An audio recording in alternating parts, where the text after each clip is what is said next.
Steve Leisman has dissected every angle of this, and he joins us right now with more on what this all means. I mean, whew, that was something to sit and watch, and even those of us who were expecting a little tougher tone probably weren't expecting that tough of a tone, Steve.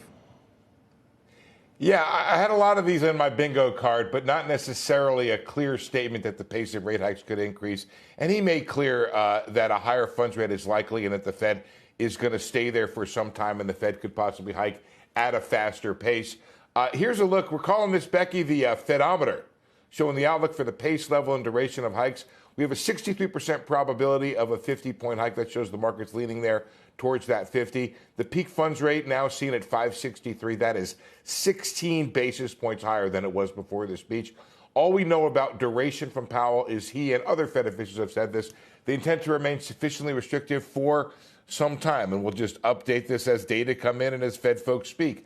So the focus on Wall Street is, what does the data have to look like for the Fed to hike 50? Is it now the default position? Well, Barclays says the bar for 50 basis point in March is now lower. Yes, that's true. They say a jobs number above 200,000 would be enough for that 50 and to raise the Fed's median projection to where the market is now, from 513 to 560 for 2023.